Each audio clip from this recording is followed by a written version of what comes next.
हमारे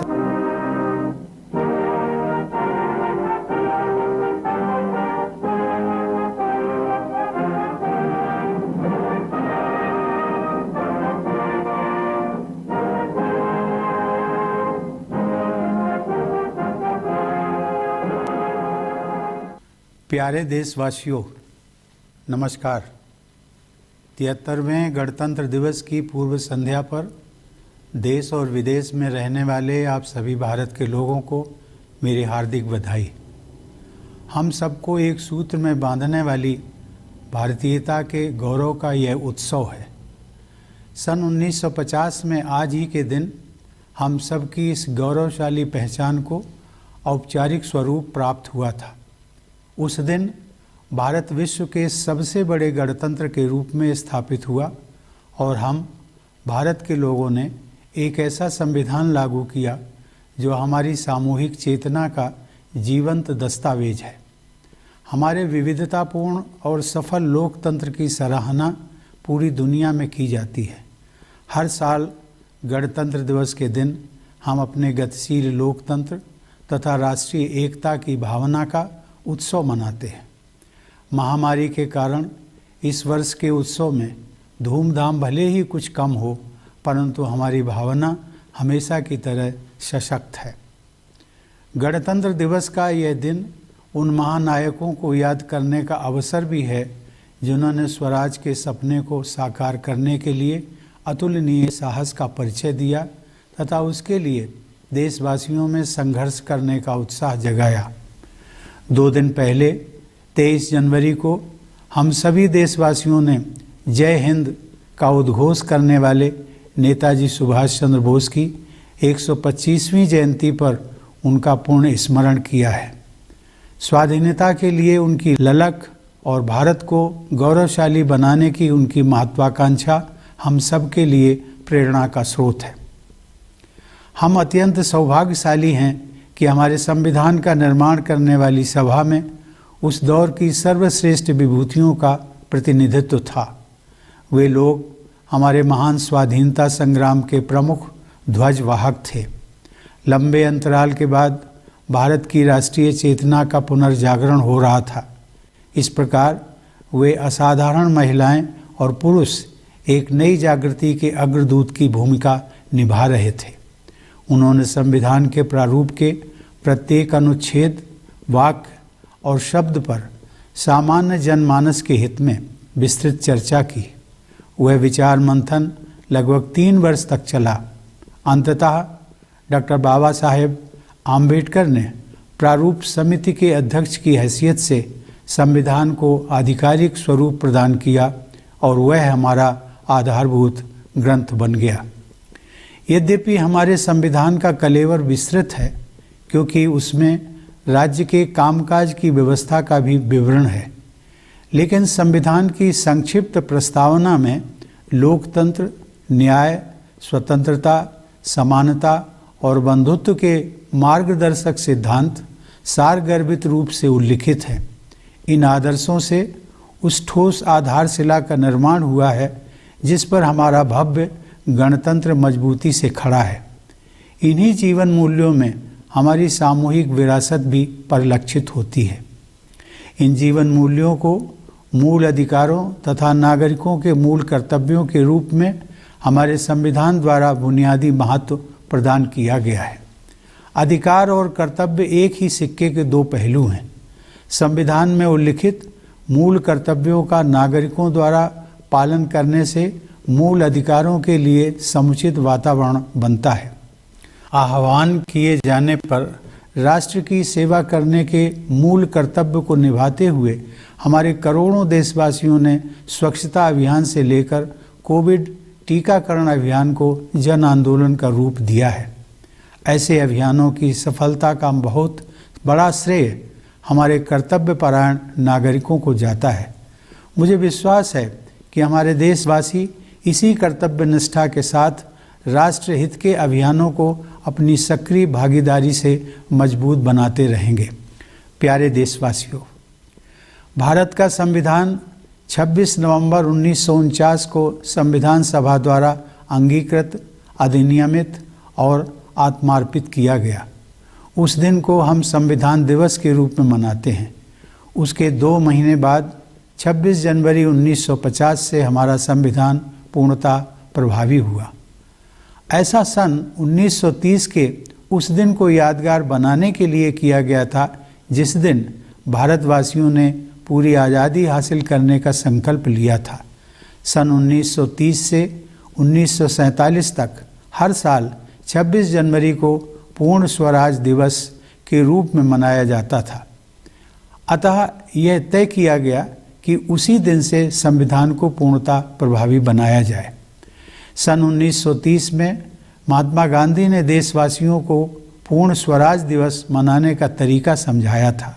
उन्होंने कहा था, चूँकि हम अपने ध्येय को अहिंसात्मक और सच्चे उपायों से ही प्राप्त करना चाहते हैं और यह काम हम केवल आत्मशुद्धि के द्वारा ही कर सकते हैं, इसलिए हमें चाहिए कि उस दिन हम अपना सारा समय यथाशक्ति कोई रचनात्मक कार्य करने में बिताएं।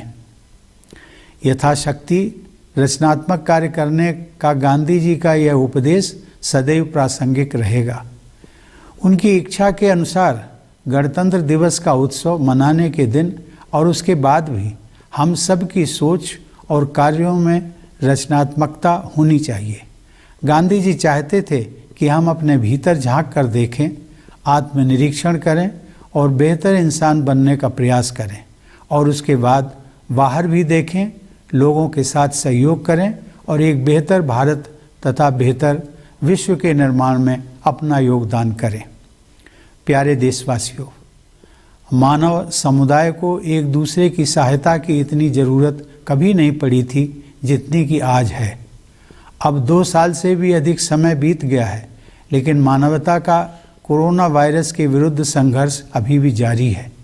इस महामारी में हजारों लोगों को जान से हाथ धोना पड़ा है। पूरे विश्व की अर्थव्यवस्था पर आघात हुआ है। विश्व समुदाय को अभूतपूर्व विपदा का सामना करना पड़ा है। नित नए रूपों में यह वायरस नए संकट प्रस्तुत करता रहा है।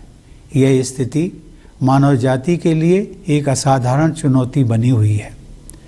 महामारी का सामना करना भारत में अपेक्षाकृत अधिक कठिन होना ही था।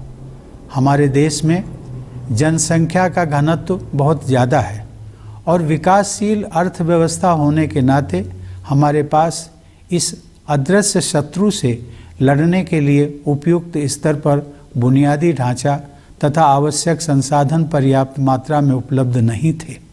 लेकिन ऐसे कठिन समय में ही किसी राष्ट्र की संघर्ष करने की क्षमता निखरती है। मुझे यह कहते हुए गर्व का अनुभव होता है कि हमने कोरोना वायरस के खिलाफ असाधारण दृढ़ संकल्प और कार्य क्षमता का प्रदर्शन किया है। पहले वर्ष के दौरान ही हमने स्वास्थ्य सेवा के बुनियादी ढांचे को विस्तृत तथा मजबूत बनाया और दूसरे देशों की मदद के लिए भी आगे बढ़े। दूसरे वर्ष तक हमने स्वदेशी टीके विकसित कर लिए और विश्व इतिहास में सबसे बड़ा टीकाकरण अभियान शुरू कर दिया। यह अभियान तेज गति से आगे बढ़ रहा है। हमने अनेक देशों को वैक्सीन तथा चिकित्सा संबंधी अन्य सुविधाएं प्रदान कराई हैं। भारत के इस योगदान की वैश्विक संगठनों ने सराहना की है। दुर्भाग्य से संकट की स्थितियां आती रही हैं क्योंकि वायरस अपने बदलते स्वरूपों में वापसी करता रहा है। अनगिनत परिवार भयानक विपदा के दौर से गुजरे हैं। हमारी सामूहिक पीड़ा को व्यक्त करने के लिए मेरे पास शब्द नहीं हैं, लेकिन एकमात्र सांत्वना इस बात की है कि बहुत से लोगों की जान बचाई जा सकी है। महामारी का प्रभाव अभी भी व्यापक स्तर पर बना हुआ है, अतः हमें सतर्क रहना चाहिए और अपने बचाव में तनिक भी ढील नहीं देनी चाहिए। हमने अब तक जो सावधानियां बरती हैं उन्हें जारी रखना है। मास्क पहनना और सोशल डिस्टेंसिंग बनाए रखना कोविड अनुरूप व्यवहार के अनिवार्य अंग रहे हैं। कोविड महामारी के खिलाफ लड़ाई में वैज्ञानिकों और विशेषज्ञों द्वारा बताई गई सावधानियों का पालन करना आज हर देशवासी का राष्ट्र धर्म बन गया है। यह राष्ट्र धर्म हमें तब तक निभाना ही है जब तक यह संकट दूर नहीं हो जाता। संकट की इस घड़ी में हमने यह देखा है कि कैसे हम सभी देशवासी एक परिवार की तरह आपस में जुड़े हुए हैं। सोशल डिस्टेंसिंग के कठिन दौर में हम सब ने एक दूसरे के साथ निकटता का अनुभव किया है। हमने महसूस किया है कि हम एक दूसरे पर कितना निर्भर करते हैं। कठिन परिस्थितियों में लंबे समय तक काम करके यहाँ तक कि मरीजों की देखभाल के लिए अपनी जान जोखिम में डालकर भी डॉक्टरों, नर्सों और पैरामेडिक्स ने मानवता की सेवा की है। बहुत से लोगों ने देश में गतिविधियों को सुचारू रूप से जारी रखने के लिए ये सुनिश्चित किया है कि अनिवार्य सुविधाएं उपलब्ध रहें तथा सप्लाई चेन में रुकावट ना पैदा हो। केंद्र और राज्य स्तर पर जन सेवकों, नीति निर्माताओं, प्रशासकों और अन्य लोगों ने समयानुसार कदम उठाए हैं। इन प्रयासों के बल पर हमारी अर्थव्यवस्था ने फिर से गति पकड़ ली है।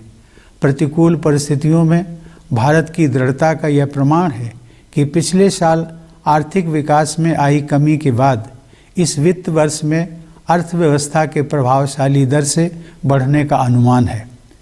यह पिछले वर्ष शुरू किए गए आत्मनिर्भर भारत अभियान की सफलता को भी दर्शाता है।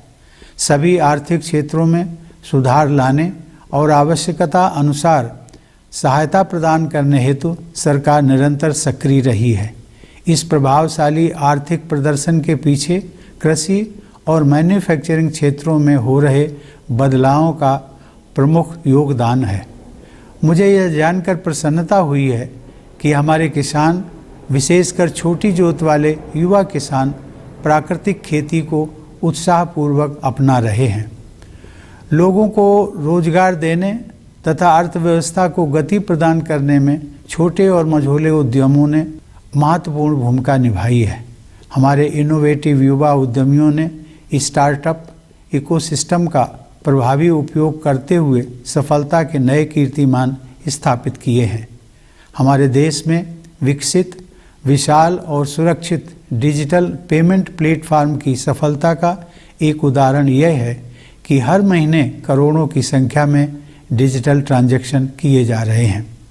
जन संसाधन से लाभ उठाने यानी डेमोग्राफिक डिविडेंड प्राप्त करने के लिए हमारे पारंपरिक जीवन मूल्यों एवं आधुनिक कौशल के आदर्श संगम से युक्त राष्ट्रीय शिक्षा नीति के जरिए सरकार ने समुचित वातावरण उपलब्ध कराया है।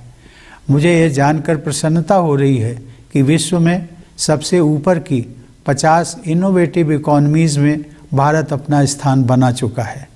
यह उपलब्धि और भी संतोषजनक है कि हम व्यापक समावेश पर जोर देने के साथ साथ योग्यता को बढ़ावा देने में सक्षम हैं।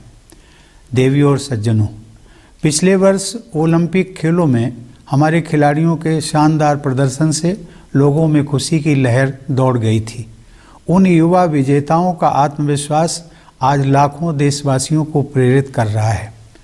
हाल के महीनों में हमारे देशवासियों द्वारा विभिन्न क्षेत्रों में अपनी प्रतिबद्धता और कर्मठता से राष्ट्र और समाज को मजबूती प्रदान करने वाले अनेक उल्लेखनीय उदाहरण मुझे देखने को मिले हैं। उनमें से मैं केवल 2 उदाहरणों का उल्लेख करूंगा। भारतीय नौसेना और कोचीन शिपयार्ड लिमिटेड की समर्पित टीमों ने स्वदेशी व अत्याधुनिक विमानवाहक पोत IAC विक्रांत का निर्माण किया है, जिसे हमारी नौसेना में शामिल किया जाना है। ऐसी आधुनिक सैन्य क्षमताओं के बल पर अब भारत की गणना विश्व के प्रमुख नौसेना शक्ति संपन्न देशों में की जाती है। यह रक्षा के क्षेत्र में आत्मनिर्भरता की ओर अग्रसर होने का एक प्रभावशाली उदाहरण है। इससे हटकर एक विशेष अनुभव मुझे बहुत हृदय स्पर्शी लगा। हरियाणा के भिवानी जिले के सुई नामक गांव में उस गांव से निकले कुछ प्रबुद्ध नागरिकों ने संवेदनशीलता और कर्मठता का परिचय देते हुए स्वप्रेरित आदर्श ग्राम योजना के तहत अपने गांव का कायाकल्प कर दिया है। अपने गांव यानी अपनी मातृभूमि के प्रति लगाव और कृतज्ञता का यह एक अनुकरणीय उदाहरण है। कृतज्ञ लोगों के हृदय में अपनी जन्मभूमि के प्रति आजीवन ममता और श्रद्धा बनी रहती है। ऐसे उदाहरण से मेरा यह विश्वास दृढ़ होता है कि एक नया भारत उभर रहा है, सशक्त भारत और संवेदनशील भारत। मुझे विश्वास है कि इस उदाहरण से प्रेरणा लेकर अन्य सक्षम देशवासी भी अपने अपने गांव एवं नगर के विकास के लिए योगदान देंगे। इस संदर्भ में आप सभी देशवासियों के साथ मैं एक निजी अनुभव साझा करना चाहूँगा। मुझे पिछले वर्ष जून के महीने में कानपुर देहात जिले में स्थित अपनी जन्मभूमि अर्थात अपने गांव परौंख जाने का सौभाग्य मिला था। वहां पहुंचकर अपने आप ही मुझमें अपने गांव की माटी को माथे पर लगाने की भावना जाग उठी, क्योंकि मेरी मान्यता है कि अपने गांव की धरती के आशीर्वाद के बल पर ही मैं राष्ट्रपति भवन तक पहुंच सका हूं। मैं विश्व में जहां भी जाता हूं, मेरा गांव और मेरा भारत मेरे हृदय में विद्यमान रहते हैं। भारत के जो लोग अपने परिश्रम और प्रतिभा से जीवन की दौड़ में आगे निकल सके हैं, उनसे मेरा अनुरोध है कि अपनी जड़ों को, अपने गांव, कस्बे, शहर को और अपनी माटी को हमेशा याद रखिए। साथ ही आप सब अपने जन्म स्थान और देश की जो भी सेवा कर सकते हैं अवश्य कीजिए। भारत के सभी सफल व्यक्ति यदि अपने अपने जन्म स्थान के विकास के लिए निष्ठापूर्वक कार्य करें तो स्थानीय विकास के आधार पर पूरा देश विकसित हो जाएगा। प्यारे देशवासियों, आज हमारे सैनिक और सुरक्षाकर्मी देश अभिमान की विरासत को आगे बढ़ा रहे हैं। हिमालय की असहनीय ठंड में और रेगिस्तान की भीषण गर्मी में अपने परिवार से दूर वे मातृभूमि की रक्षा में तत्पर रहते हैं।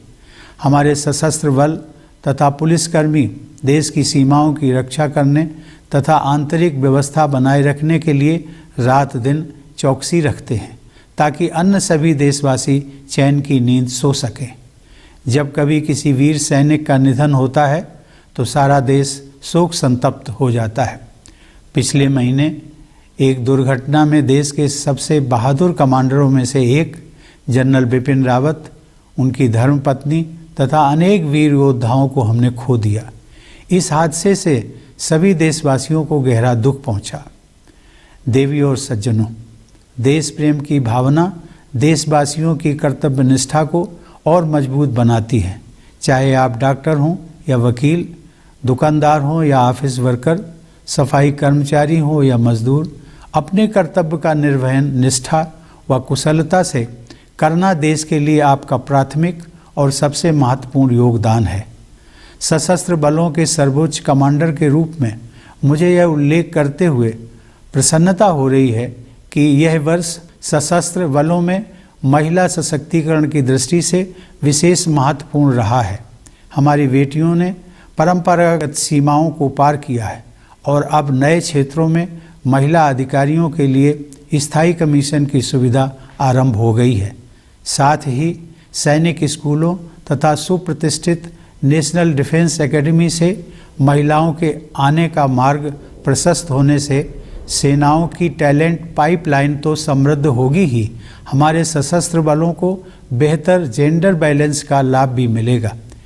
मुझे विश्वास है कि भविष्य की चुनौतियों का सामना करने के लिए भारत आज बेहतर स्थिति में है। 21वीं सदी को जलवायु परिवर्तन के युग के रूप में देखा जा रहा है और भारत ने अक्षय ऊर्जा के लिए अपने साहसिक और महत्वाकांक्षी लक्ष्यों के साथ विश्व मंच पर नेतृत्व की स्थिति बनाई है। निजी स्तर पर हम में से प्रत्येक व्यक्ति गांधी जी की सलाह के अनुरूप अपने आसपास के परिवेश को सुधारने में अपना योगदान कर सकता है। भारत ने सदैव समस्त विश्व को एक परिवार ही समझा है। मुझे विश्वास है कि विश्व बंधुत्व की इसी भावना के साथ हमारा देश और समस्त विश्व समुदाय और भी अधिक समरस तथा समृद्ध भविष्य की ओर आगे बढ़ेंगे। प्यारे देशवासियों, इस वर्ष जब हमारे देश की आज़ादी के 75 साल पूरे होंगे, तब हम अपने राष्ट्रीय इतिहास का एक महत्वपूर्ण पड़ाव पार करेंगे। इस अवसर को हम आज़ादी का अमृत महोत्सव के रूप में मना रहे हैं। मुझे यह जानकर प्रसन्नता हो रही है कि बड़े पैमाने पर हमारे देशवासी, विशेषकर हमारे युवा, इस ऐतिहासिक आयोजन में उत्साहपूर्वक भाग ले रहे हैं। यह न केवल अगली पीढ़ी के लिए बल्कि हम सभी के लिए अपने अतीत के साथ पुनः जुड़ने का एक शानदार अवसर है। हमारा स्वतंत्रता संग्राम हमारी गौरवशाली ऐतिहासिक यात्रा का एक प्रेरक अध्याय था। स्वाधीनता का यह 75वां वर्ष उन जीवन मूल्यों को पुनः जागृत करने का समय है जिनसे हमारे महान राष्ट्रीय आंदोलन को प्रेरणा मिली थी। हमारी स्वाधीनता के लिए अनेक वीरांगनाओं और सपूतों ने अपने प्राण न्यौछावर किए हैं। स्वाधीनता दिवस तथा गणतंत्र दिवस के राष्ट्रीय पर्व न जाने कितनी कठोर यातनाओं एवं बलिदानों के पश्चात नसीब हुए हैं। आइए गणतंत्र दिवस के अवसर पर हम सब श्रद्धापूर्वक उन अमर बलिदानियों का भी स्मरण करें। प्यारे देशवासियों, हमारी सभ्यता प्राचीन है परंतु हमारा यह गणतंत्र नवीन है। राष्ट्र निर्माण हमारे लिए निरंतर चलने वाला एक अभियान है। जैसा एक परिवार में होता है वैसे ही एक राष्ट्र में भी होता है कि एक पीढ़ी अगली पीढ़ी का बेहतर भविष्य सुनिश्चित करने के लिए कड़ी मेहनत करती है। जब हमने आज़ादी हासिल की थी उस समय तक औपनिवेशिक शासन के शोषण ने हमें घोर गरीबी की स्थिति में डाल दिया था, लेकिन उसके बाद के 75 वर्षों में हमने प्रभावशाली प्रगति की है। अब युवा पीढ़ी के स्वागत में अवसरों के नए द्वार खुल रहे हैं। हमारे युवाओं ने इन अवसरों का लाभ उठाते हुए सफलता के नए प्रतिमान स्थापित किए हैं। मुझे विश्वास है कि इसी ऊर्जा, आत्मविश्वास और उद्यमशीलता के साथ हमारा देश प्रगति पथ पर आगे बढ़ता रहेगा तथा अपनी क्षमताओं के अनुरूप विश्व समुदाय में अपना अग्रणी स्थान अवश्य प्राप्त करेगा। मैं आप सभी को पुनः गणतंत्र दिवस की हार्दिक शुभकामनाएं देता हूं। धन्यवाद। जय हिंद। দেখতে চোখ রাখুন ডিজিটাল বাংলার পর্দায়। নমস্কার। আমরা আসছি খুব শীঘ্রই গদির লড়াই নিয়ে Siliguri corporation. Mission hospital private limited, accident, trauma care, stroke management. আমাদের মাল্টি স্পেশালিটি বিভাগগুলো হলো নিউরোলজি ও নিউরোসার্জারি, অর্থোপেডিক ও spine surgery, speciality medicine, gynaecologist এবং অবস্টেটিক্স, জেনারেল ও ল্যাপ্রোস্কোপিক সার্জারি, ডেন্টাল ও ম্যাক্সিলোফেসিয়াল সার্জারি, নিউরোলজি, পেডিয়াট্রিক্স। আপদে বিপদে আমরা আপনার পরিবারের সাথে। Mission hospital private limited, Chakchaka NS31, Cooch Behar. Toll free number 1800-120-5464। Contact number 9832213186।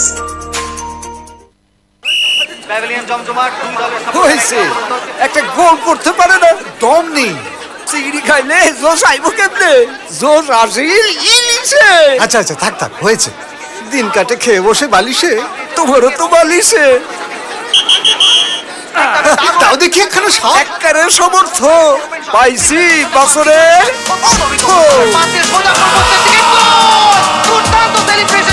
বয়স যেভাবেই দিক না কেন ডাক, নতুন করে বাঁচার অর্থ জীবন খুঁজে পাক।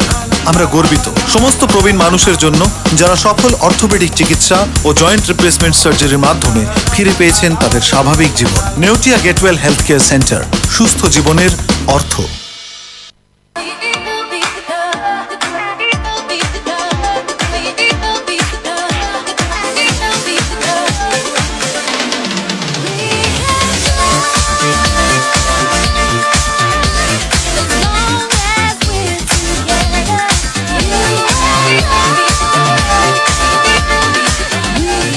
Pepe Jeans London at your city. Come and collect our exclusive stocks. BS Road, Coach Bihar.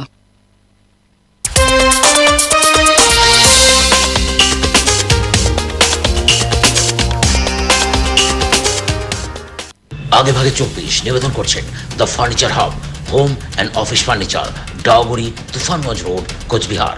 সহনিবেদক MG garments, BS road, hotel Yuvraj, Cooch Behar. Sushma collection, RRN road, Gouri মহলের কাছে, কোচবিহার। পুষ্পা ফার্নিচার, যত্নে থাকুক সবকিছু। Authorise dealer the furniture hub, Dawaguri, Tufanganj road, Reliance petrol পাম্পের বিপরীতেই, Cooch Behar. Job card নিয়ে দুর্নীতির অভিযোগ মাথাভাঙ্গা খাটেরবাড়ি এলাকায়।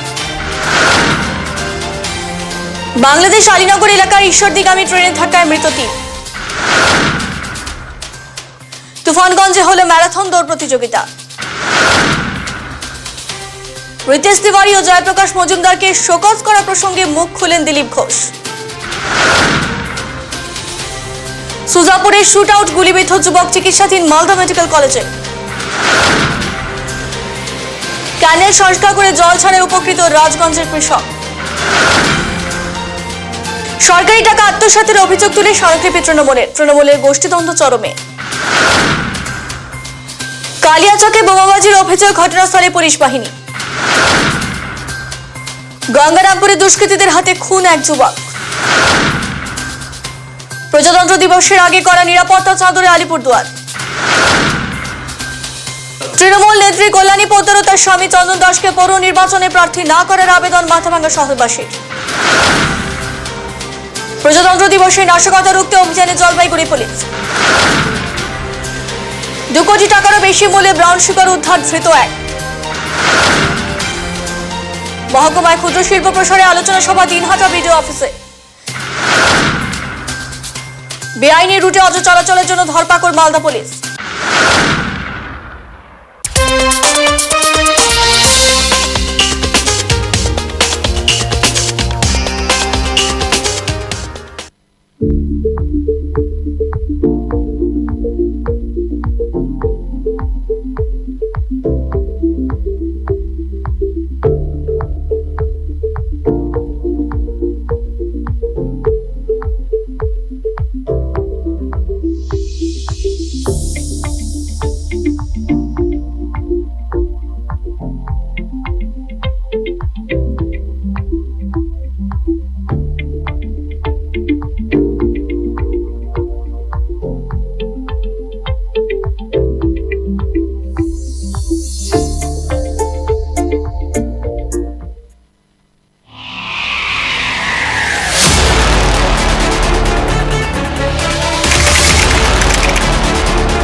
ডিজিটাল বাংলা, আপনার পছন্দের channel.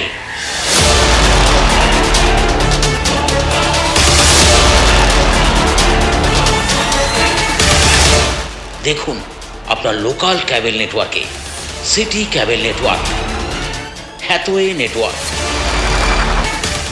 GTPL, KCBPL network, NXT network এবং সোশ্যাল নেটওয়ার্কে উত্তরবঙ্গের প্রতিটি গুরুত্বপূর্ণ খবর দেখতে চোখ রাখুন ডিজিটাল বাংলার পর্দায়, আগে ভাগে সবার আগে।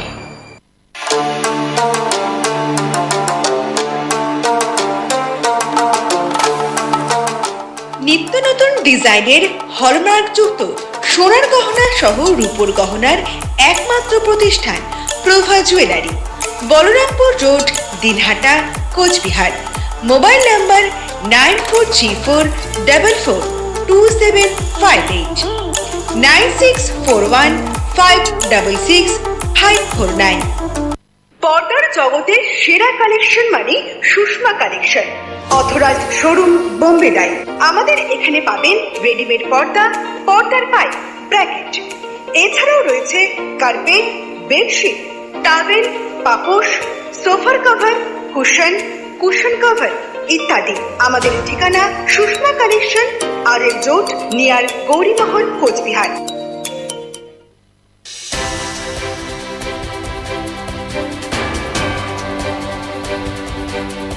এই মুহূর্তে হেডলাইন্স নিবেদন করছেন Cooch Behar mission hospital private limited. আপদে বিপদে আমরা আপনার পরিবারের সাথে। NH31 চকচকা কোচবিহার।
এই মুহূর্তে হেডলাইন্স নিবেদন করলেন Cooch Behar mission hospital private limited. আপদে বিপদে আমরা আপনার পরিবারের সাথে। NH31 চকচকা কোচবিহার। ভালো ফ্ল্যাট কিনবে বলে টাকা দিয়েছো কতই না, প্রমোটারের মতলব কি, চাবিটা কেন দিচ্ছে না? বাড়ি বা ফ্ল্যাটের টাকা জমা দিয়ে নির্দিষ্ট সময় অতিক্রান্ত হবার পরও অধিকার না দেওয়া গর্হিত অপরাধ। এ ব্যাপারে সরাসরি ক্রেতা সুরক্ষা আদালতে অভিযোগ জানান। মনে রাখবেন, সচেতন ক্রেতাই সুরক্ষিত ক্রেতা। জিনিস বা পরিষেবা কেনার পর প্রতারিত হয়েছেন মনে হলে আপনার জেলার উপভোক্তা বিষয়ক বিভাগের আঞ্চলিক অফিসে যোগাযোগ করুন, অথবা আপনার অভিযোগ জানান উপভোক্তা বিষয়ক বিভাগ, পশ্চিমবঙ্গ সরকার, 11 মির্জা গালিব স্ট্রিট, কলকাতা 7,87,000। এ বিষয়ে বিশদ জানতে অফিসের সময়সীমার মধ্যে ফোন করুন টোল ফ্রি নম্বর 1800-345-2808 অথবা আমাদের ওয়েবসাইট www.wbconsumers.gov.in দেখুন। কোচবিহার আঞ্চলিক কার্যালয়, BS রোড, হসপিটাল রোড সংযোগস্থল, কোচবিহার। যোগাযোগ 03582231-454।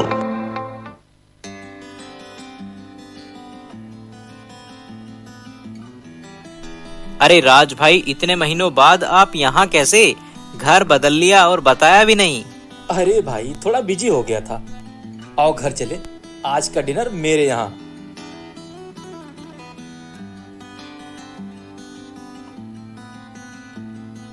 अरे वाह भाभी, इतने शानदार डिजाइनर होम डेकोर, ये तो बहुत ब्यूटीफुल हैं।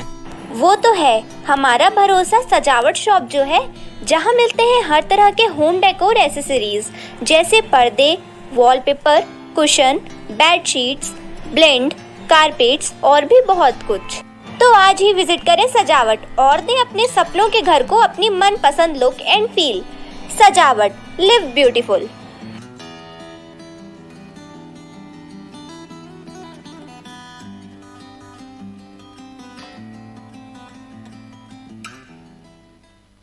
যত্নে থাকুক তোমার ইচ্ছেরা, সাজিয়ে রেখো পুরনো তারা। শীতের ধুলো, শিমুল তুলো, পোশাক আশাক, ভরসাগুলো ভরসা হারায় তোমাকে ছাড়া। পুষ্পা ফার্নিচার, যত্নে থাকুক সবকিছু। Authorised dealer the furniture house, Dawaguri, Tufanganj road, Reliance petrol পাম্পের বিপরীতে, কোচবিহার। আসন্ন পৌরসভা নির্বাচনে 38 নম্বর ওয়ার্ডে বিজেপি মনোনীত প্রার্থী প্রাক্তন শিক্ষক তথা বিশিষ্ট সমাজসেবী নিত্যানন্দ পালকে পদ্মফুল চিহ্নে ভোট দিয়ে বিপুল ভোটে জয়যুক্ত করুন। প্রচারে পার্থ সাহা। 38-এ ফেরাতে হাল এবার Nityananda Pal. Grand opening Sajabad, live beautiful, 27 January 2022। সবাইকে জানাই সাদর আমন্ত্রণ। Sajabad home decor store, Biswasingha road, দাসবাদাস চৌপতি, কোচবিহার।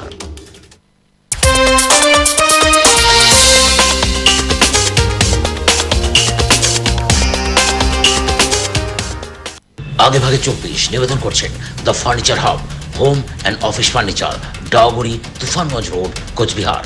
সহনিবেদক MG garments, BS road, hotel Yuvraj, Cooch Behar. Sushma collection, RRN road, Gouri মহলের কাছে, কোচবিহার। পুষ্পা ফার্নিচার, যত্নে থাকুক সবকিছু। Authorised dealer the furniture house, Dawaguri, Tufanganj road, Reliance petrol পাম্পের বিপরীতে, কোচবিহার। জব কার্ড নিয়ে দুর্নীতির অভিযোগ মাথাভাঙ্গা খাটেরবাড়ি এলাকায়। বাংলাদেশ আলীনগর এলাকার ঈশ্বরদীগামী ট্রেনের ধাক্কায় মৃত 3।